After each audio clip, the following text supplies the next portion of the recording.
রাজনীতি বড়ই খারাপ জিনিস, আমি করব না অ্যাট লিস্ট। আমাদের ডিভোর্স হয়ে গেছে প্রায় 7 ইয়ার্স। আমি এটা নিয়ে কথা বলতে চাই না, সে আমার হাজবেন্ড না।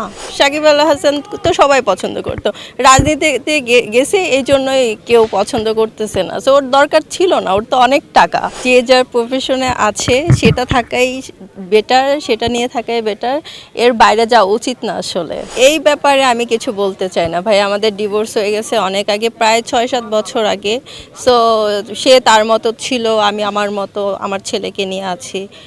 তো এই ব্যাপারে আসলে আমি কিছু বলতে চাই না। বাট যেহেতু এটা নিয়ে যেহেতু আমার কথা বলা হয়নি, সো আমি ক্লিয়ার করতে চাচ্ছি যে আমাদের ডিভোর্স হয়ে গেছে প্রায় 7 ইয়ার্স মেবি। সো আমি এটা নিয়ে কথা বলতে চাই না, সে আমার হাজবেন্ড না। যেহেতু দেশের বাইরে ছিলাম, আমার রাজনীতির ব্যাপারে তেমন কিছু আমি জানি না। বাট আমি মানে বেশ কিছুদিন ধরে তো দেশে, তো দেখলাম, আমার মনে হয় যে যে যার প্রফেশনে আছে সেটা থাকাই বেটার, সেটা নিয়ে থাকাই বেটার, এর বাইরে যাওয়া উচিত না আসলে।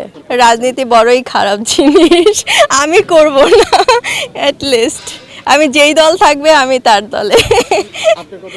আর্টিস্টরা সবাই ক্রিকেট মানে সাকিব আল হাসান তো সবাই পছন্দ করতো, রাজনীতিতে গেছে এই জন্যই কেউ পছন্দ করতেছে না। সো ওর দরকার ছিল না, ওর তো অনেক টাকা।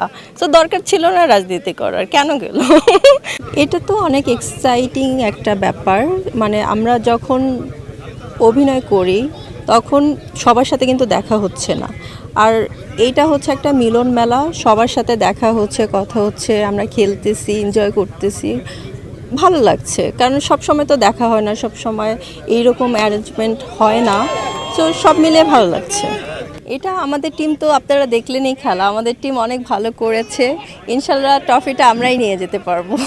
আমার তো খেলা দেখা হয় না তেমন ক্রিকেট, বাট আমি যা মানে নাম শুনেছি বা দেখেছি বিজ্ঞাপনে, সেটা হচ্ছে সাকিব আল হাসান, তারপরে তামিম ইকবাল, এদেরকে পছন্দ করি। এদের খেলা দেখা হয় না, বাট এদের বিজ্ঞাপন দেখা হয়েছে। আমি মনে করি ওর খেলা উচিত, কারণ আমাদের দেশে তো সাকিব আল হাসান একজনই অলরাউন্ডার। সো রাজনীতির দিক থেকে চিন্তা না করে আমার মনে হয় যে মানে ক্রিকেটার হিসেবে মানে খেলে খুব ভালো হবে।